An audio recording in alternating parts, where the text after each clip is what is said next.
दोस्तों, अगर आपके फेसबुक पेज या प्रोफाइल पर कुछ इस प्रकार से रिस्ट्रिक्टेड मोनेटाइजेशन का इशू आ गया है जहां पर लिखा है your ability to earn is limited because और उसके बाद पेज का नाम is not following our partner monetization policies, ये इशू अगर आपके फेसबुक पेज या प्रोफाइल पर भी आ गया है तो कैसे आप इसे ठीक करेंगे। और नीचे आप देखिए लिखा है प्रोडक्ट इम्पैक्ट में in stream ads you can not earn money from your videos. Subscription के सामने भी कुछ ऐसा ही लिखा हुआ है और स्टार के नीचे भी कुछ ऐसा ही लिखा हुआ आ रहा है और सारी चीज़ें रेड कलर में आपको दिख रहा होगा, मतलब कि फेसबुक पेज रेड हो गया है और इस पेज से अर्निंग बिल्कुल ही बंद हो गई है या लिमिटेड हो गई है या बहुत कम अर्निंग हो रही है। रिस्ट्रिक्टेड मोनेटाइजेशन का जो ये इशू आया है, बेसिकली इसे ठीक करने के लिए क्या करना पड़ता है, इस वीडियो में आपको इसी के बारे में सही तरीके से एक्सप्लेन करने वाला हूं। अब आप लोग इस भ्रम में बिल्कुल भी ना रहें कि मैं इस वीडियो में आपको करके दिखाने वाला हूं, क्योंकि इसे ठीक करने में काफ़ी टाइम लगता है।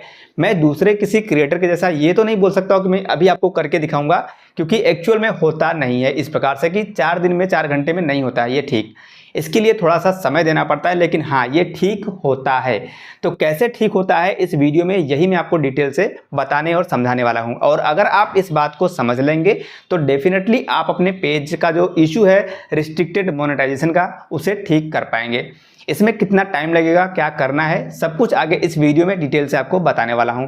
दोस्तों, वीडियो बहुत ही काम का होने वाला है, तो वीडियो को अभी से कर दीजिएगा लाइक। चैनल पर नए हैं, अभी तक सब्सक्राइब नहीं किए तो सब्सक्राइब कर लीजिएगा। फेसबुक पर देख रहे हैं तो आपको क्या करना है पता है।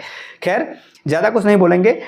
एक बार फिर से मैं कहना चाहूँगा कि इस वीडियो में मैं आपको करके नहीं दिखाऊंगा, बल्कि मैं जो आपको बताऊंगा वो आपको समझना है। मैं अपने एक्सपीरियंस के हिसाब से जो चीज़ें आपको समझाने की कोशिश करूंगा, अगर आप उसे समझ लेंगे तो डेफिनेटली आप इसे ठीक कर पाएंगे। चलिए पॉइंट पर आते हैं। तो देखिए यहाँ पर रिस्ट्रिक्टेड मोनेटाइजेशन लिखा हुआ है और एक बार मैं लाइट को ऑन कर लेता हूँ थोड़ा सा, ठीक है। यहाँ पर ऊपर लिखा है रिस्ट्रिक्टेड मोनेटाइजेशन। अगर आप देखेंगे यहाँ पर नीचे जो रिसेंट वायलेशंस का एक हेडलाइन दिख रहा है ना, एक जो क्या कहते हैं लिखा हुआ आ रहा है रिसेंट वायलेशंस। अब आप यहाँ पर देखेंगे मोनेटाइजेशन पॉलिसी वायलेशंस। देखिए, अगर हमें कोई बीमारी होती है, हमें कोई समस्या होती है, हमारी तबीयत खराब होती है, हम डॉक्टर के पास जाते हैं तो डॉक्टर हमसे यही पूछता है कि आपको समस्या क्या है। उसके बाद जब हम बताते हैं कि समस्या हमें ये आ रही है तो डॉक्टर उस समस्या के कारण को जानने की कोशिश करता है।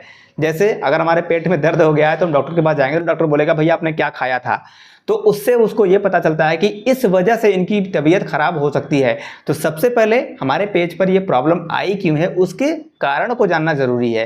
देखिए, जब तक बीमारी का पता नहीं चलेगा तब तक उसका इलाज करना मुश्किल होता है, बहुत मुश्किल होता है। वैसे हम कुछ भी कर लें, किसी का भी वीडियो देख लें, कुछ भी कर लें, कोई कहता है वीडियो डिलीट कर दो, लाइव स्ट्रीमिंग कर दो, ये कर दो, वो कर दो, पेज को मर्ज कर दो, तमाम चीज़ें लोग बताते हैं, लेकिन वो नहीं करना है। आपको सबसे पहले ये समझना है कि प्रॉब्लम एक्चुअली में क्यों हो रही है, कारण क्या है इसका। तो देखिए यहाँ पर जो पहला रिसेंट वायलेशंस में लिखा हुआ है मोनेटाइजेशन पॉलिसी वायलेशंस, इसका मतलब क्या होता है, ये कह रहा है फेसबुक पहला कारण दे रहा है इस पेज को रेड होने का, रिस्ट्रिक्टेड मोनेटाइजेशन का, कि पार्टनर मोनेटाइजेशन पॉलिसी जो है ना, मोनेटाइजेशन पॉलिसी का उल्लंघन किया गया है। उल्लंघन किस तरीके से हो सकता है? हो सकता है कि इस पेज का जो एडमिन है या इस पेज ने बहुत सारे शेयर किए हों, मतलब अपने वीडियो को फेसबुक पेज पर, अपने पेज पर अपलोड किया और उसे बहुत सारा ग्रुप में शेयर कर दिया, व्हाट्सएप पे शेयर कर दिया, तमाम जगह शेयर कर दिया हो, जो कि फेसबुक के मोनेटाइजेशन पॉलिसीज के अगेंस्ट होता है। पहला रीजन ये हो सकता है। इसके अलावा और भी बहुत सारे रीजन है, कुछ रीजन मैं आपको बताऊंगा, उनमें से आपको समझना है, ठीक है। पहला रीजन ये हो सकता है, या उसी एडमिन से या उसी पेज से आपने किसी दूसरे के वीडियो पर कुछ ऐसा कमेंट किया हो जो शायद फेसबुक की पॉलिसी के अगेंस्ट हो।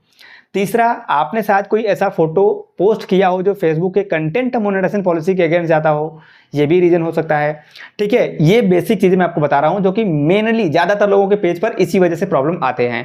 तो अगर मोनेटाइजेशन पॉलिसी वायलेशन आ रहा है तो आपको सबसे पहले अपने एक्टिविटी को देखना है। एक्टिविटी मीन्स आपके कंटेंट को नहीं बोल रहा हूं मैं, यहाँ पर देखिए अगला मैं बताऊंगा आपको क्या है चीज़।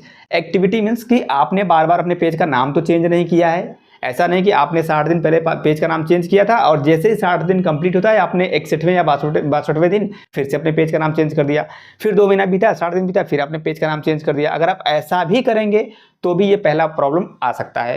ये कुछ मूल रूप से जो चीज़ें होती हैं वो मैं आपको बता रहा हूँ। अगर आप बार बार पेज का नाम चेंज करेंगे या फिर आप बार बार एडमिन चेंज करेंगे, अपने पेज का एडमिन अगर आप डेली 2 दिन, 4 दिन, 6 दिन, हफ्ता भर, 15 दिन बीता, आपने एडमिन चेंज कर दिया, फिर आपने दूसरा एडमिन दे दिया, फिर आपने दूसरा एडमिन दे दिया, या फिर आपने अपने पेज को एक बिजनेस अकाउंट में ऐड किया, फिर रिमूव कर दिया, फिर ऐड किया, फिर रिमूव कर दिया। ऐसी कोई भी अगर आप एक्टिविटी रैपिडली करेंगे, लगातार अगर आप कोई ऐसी एक्टिविटी करेंगे तो अपने पेज पर तो भी ये पहला वाला प्रॉब्लम आ सकता है। आई होप कि आपने समझ लिया होगा। अगर आपने इनमें से कोई ऐसी गलती करी है तो समझिए कि आपका पेज का जो रिस्ट्रिक्टेड मोनेटाइजेशन का इशू है ना, वो इसी वजह से हुआ है।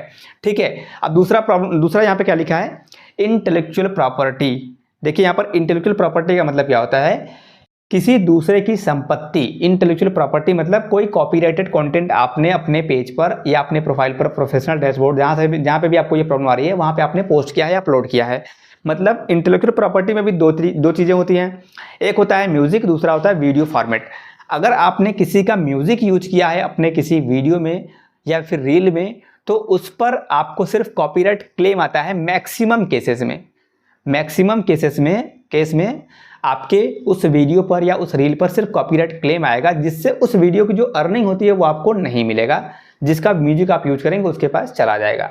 लेकिन कोई ऐसा अगर म्यूजिक भी है जो कि कॉपीराइटेड है और किसी ने मैनुअली आपको अगर स्ट्राइक दे दिया है, तो इंटेलेक्चुअल प्रॉपर्टी वाला वायलेशन आपको आ सकता है म्यूजिक पर। ठीक है, वैसे म्यूजिक पर जल्दी कोई कॉपीराइट क्लेम या स्ट्राइक देता नहीं, क्लेम तो देता है, स्ट्राइक देता नहीं है। ठीक है, म्यूजिक पर बहुत ही कम लोग स्ट्राइक देते हैं। तो दूसरा रीजन ये हो सकता है इंटेलेक्चुअल प्रॉपर्टी का, आपके पेज के रेड होने का।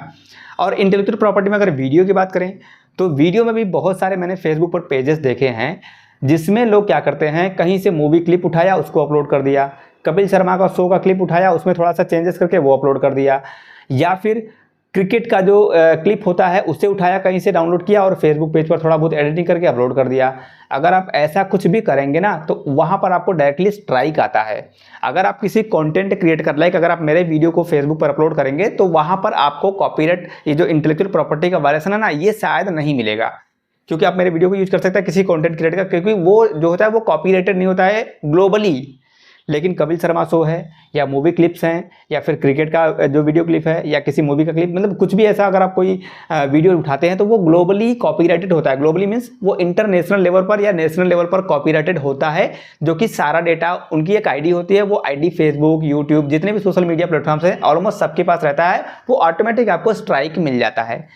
ठीक है, अगर आप कपिल शर्मा का शो अपलोड कर रहे हैं या कोई सीरियल का क्लिप आप अपलोड कर रहे हैं तो उस पर आपको ऑटोमेटिक स्ट्राइक मिल जाएगा। उसमें कोई आप कुछ नहीं कर सकते हैं, फेसबुक कुछ नहीं करेगा, डायरेक्टली आपको स्ट्राइक मिल जाएगा। तो ये रीजन होता है इंटेलेक्चुअल प्रॉपर्टी वायलेशन का। ठीक है, इंटेलेक्चुअल प्रॉपर्टी का ऐसा कोई कंटेंट अगर आप यूज करते हैं तो।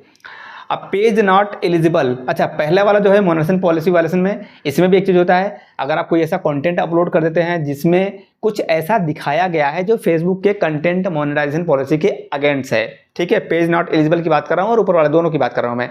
पेज नॉट एलिजिबल में भी होता है, शायद आपका पेज 30 दिन पुराना नहीं है, या फिर आपके पेज का जो लोकेशन है, कंट्री लोकेशन है, जो रीजन है वो कहीं और पर दिख रहा है फेसबुक को। मतलब आप इंडिया में आपका पेज है लेकिन उसका जो लोकेशन है वो शायद पाकिस्तान में दिख रहा है या फिर सऊदी अरेबिया में, किसी ऐसे कंट्री में दिख रहा है जो कि नॉट एलिजिबल होता है। तो ये रीजन भी हो सकता है। और अगर आपने अपने पेज पर कोई ऐसा वीडियो अपलोड किया है जिसमें आपने कुछ ऐसा दिखाया है जो कि फेसबुक के कंटेंट मोनेटाइजेशन पॉलिसी के अगेंस्ट होता है, जैसे आपने अपने वीडियो में दिखाया मारकाट वाला सीन, कहीं पर किसी को चोट लगी है या कहीं एक्सीडेंट हुआ है, कहीं पर आग लगी हुई है या फिर कोई एक्सीडेंट हुआ है, ऐसा कुछ अगर आपने अपने वीडियो में दिखा दिया है तो भी आपके पेज का रेड होने का चांसेस 100% हो जाता है। फेसबुक ने अगर पकड़ लिया, फेसबुक का सिस्टम ने अगर देख लिया आपने ऐसा कुछ दिखाया अपने वीडियो में, तो आपका पेज को वो रेड कर देगा, जो कि आपके सामने दिख रहा है। ठीक है, तो अपने वीडियो में आपको ऐसा चीज़ नहीं दिखाना है। अगर दिखा भी रहे हैं कहीं, अगर आपका न्यूज़ का पेज है, अगर आप एक्सीडेंट दिखा रहे हैं, किसी को चोट वगैरह लगी या हॉस्पिटल का कुछ दिखा रहे हैं, तो आप उसे ब्लर कर दीजिए।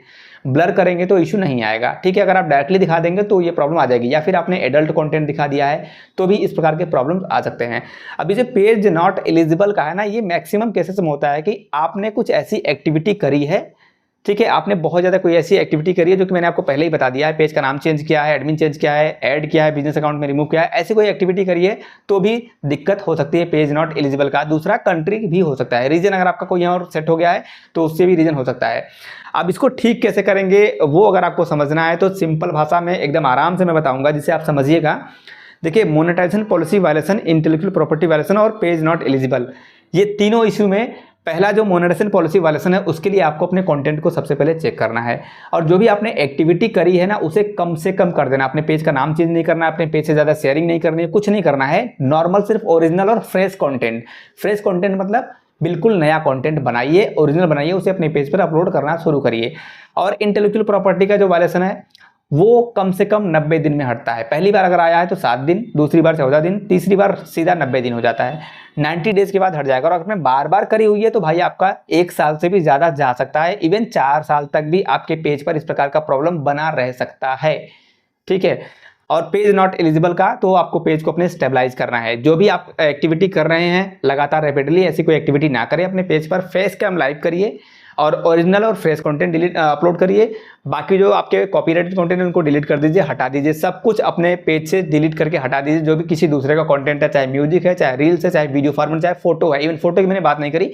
फोटो भी अगर आप किसी का अपलोड करते हैं, जो जैसे आपने विराट कोहली की फोटो उठाई और डाल दिया, अमिताभ बच्चन की फोटो उठाई और फेसबुक पेज पर अपने अपलोड कर दिया, अगर आप ऐसा भी कुछ करेंगे ना कहीं से डाउनलोड करके, तो उस पर भी आपको ये वाली प्रॉब्लम आ सकती है, आपका पेज रेड हो सकता है। आई होप कि मैंने आपको जो बताया वो आपने समझ लिया है। तो जो भी मैंने आपको बताया है, ऐसी कोई एक्टिविटी नहीं करनी है। ठीक करने के लिए अपने कंटेंट को डिलीट करिए, normal fresh content original upload करिए, कंटेंट मोनेटाइजेशन पॉलिसी को ध्यान में रखते हुए, और लाइव स्ट्रीमिंग कीजिए लगातार अपने फेसबुक पेज पर। इसमें जो टाइम लगता है नॉर्मली 30 दिन के बाद आपका पेज फिर से ठीक हो जाता है। 15 से 20 दिन मैक्सिमम लगते हैं, ठीक हो जाता है। सारे कंटेंट को हटा करके फ्रेश कंटेंट डालने के बाद 15 से 20 दिन में लाइव स्ट्रीमिंग करेंगे मोबाइल फोन से। ऐसा नहीं कि लैपटॉप लगा लिया या फिर आपने OBS स्टूडियो से कर लिया, ऐसा नहीं। मोबाइल फोन से लाइव स्ट्रीम करिए। 15 से 20 दिन, 30 दिन बाद ये प्रॉब्लम हट जाता है। लेकिन इंटेलेक्चुअल प्रॉपर्टी का वायलेशन अगर लगा है तो 90 डेज कम से कम आपको वेट करना ही पड़ेगा, अगर आपने बार बार ये गलती करी है तो। आई होप कि जो मैंने आपको बताया आप लोगों ने समझ लिया होगा। फिर भी अगर आपके मन में कोई डाउट है तो नीचे कमेंट कीजिएगा, मैं कोशिश करूंगा कि आपके डाउट को क्लियर कर पाऊं। और हाँ, अगर आप लोगों को मुझसे कांटेक्ट करना है तो भाई इंस्टाग्राम पे आप लोग लगातार मैसेज भेज रहे हैं, उस पर रिप्लाई देना मेरे लिए बहुत मुश्किल हो रहा है। तो मैं फेसबुक पर जब भी लाइव आऊँगा, वहाँ पर जितने लोग जुड़ेंगे सभी लोगों को रिप्लाई देने की मैं पूरी कोशिश करूँगा। फिलहाल मिलते हैं अपने किसी और वीडियो में, तब तक के लिए जय हिंद, वंदे मातरम।